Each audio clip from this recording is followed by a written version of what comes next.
Let me ask the question about whether it's worthwhile to work for a small company. I would say initially, yes, because it's easier to find a job when you're employed. So think about that sentence. It's easier to find a new job when you are employed. It's very simple. If I'm the hiring manager, I look at you, you are in demand, you're doing a good job, you're an achiever, you're a performer, then I can hire you. If you are fresh graduate or if you have been out of a job for a long time, then I'll have to think about it. So that's very simple. And then you can always find your next opportunities. You're getting paid to work there. And actually, some small companies, you can actually learn a lot of things just because of the flexibility that you will be able to get from working for a small company. And you can wear different hats, which means that there's all kinds of learning opportunities for you. Hopefully that helps.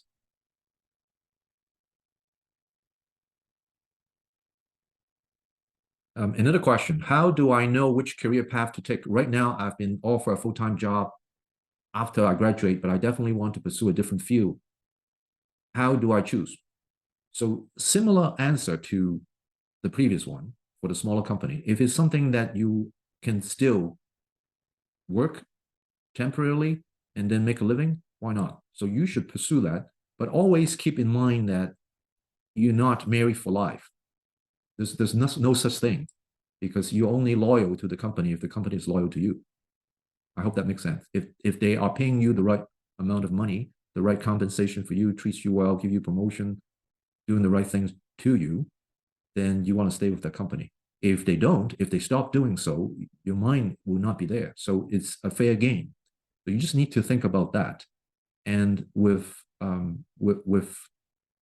people who are more junior in their positions, there are unlimited opportunities for you to get to another position, but you need to start from somewhere. So yes, keep your options open. So the follow-on question after that is, if I'm going to work full-time but still want to pursue a side hustle or freelancing, what strategy can I utilize?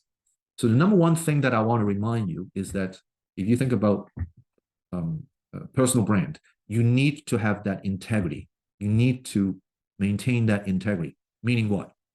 Number one, you should understand the requirements or the rules for your current employer. So that's number one.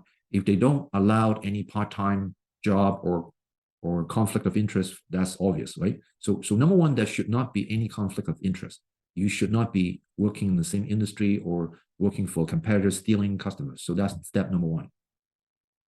Number two, you need to think ahead and still go back to that six-step process and make sure that your side hustle is consistent with your brand and consistent with your career.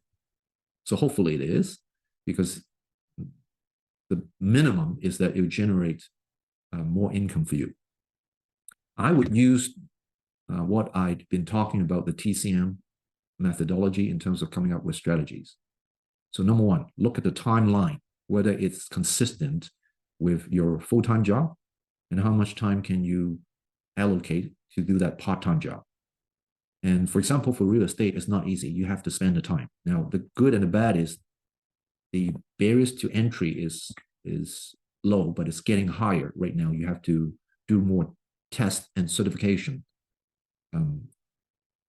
than ever before. So it's being more regulated, or certification becomes very important. So it's a good thing. The C is checklist. Make sure that you read all the rules. Make sure that you understand all the compensation for you, for your company, and for the side hustle. Making sure that you are doing well, and you have to worry about the details and making sure that there's no conflict. And then the M really is from a financial standpoint, it makes sense for you that when you invest the time, you get the proper return.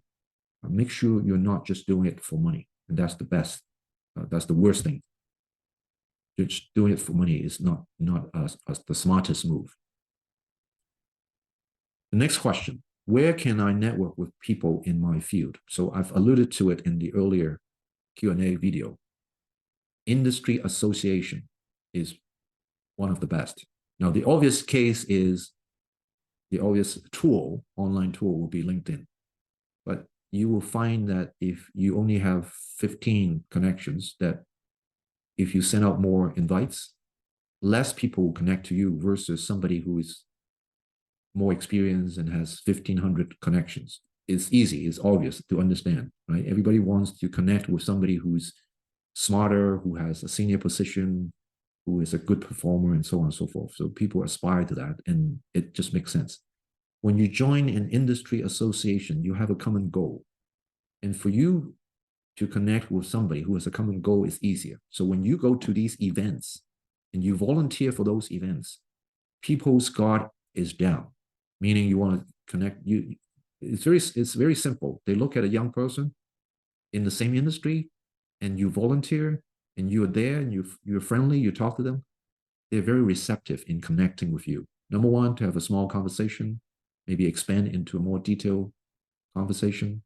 You may be able to find a mentor. Again, this is face-to-face now. And they, in these type of conferences, the associations, events, they are there also to network. Now, obviously, they want to network with the high-level people, but sometimes they just don't mind to help younger people because that's part of the giving back, remember? So industry association is important. Which one? You need to do the proper Googling. You need to do that checklist, the TCM, the C part of it. I've got some online question.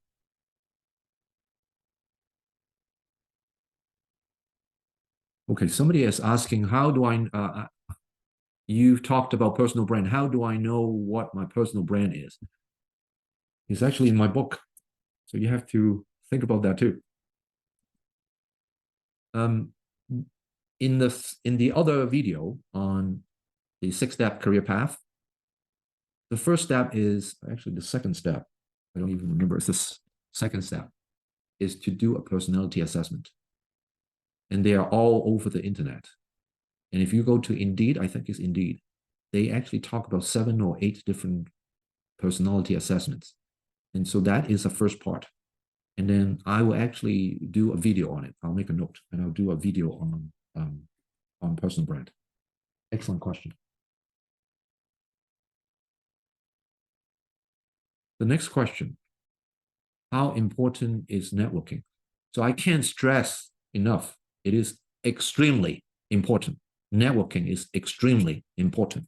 And it's not just LinkedIn. It's not just LinkedIn because LinkedIn is just one online vehicle. Again, if you are started off just scratch, you have 15 connections. It's difficult for you to get connected. That's why I'm saying this again. You need to give back. You need to do your volunteer work. You need to help other people. You need to do this all charity work, volunteering. Again, you can actually volunteer in a profit-making event as well. So open up your mind, do more of that. I'm running out of time right now. So until next time, we'll talk more, but I'm here to answer one more question.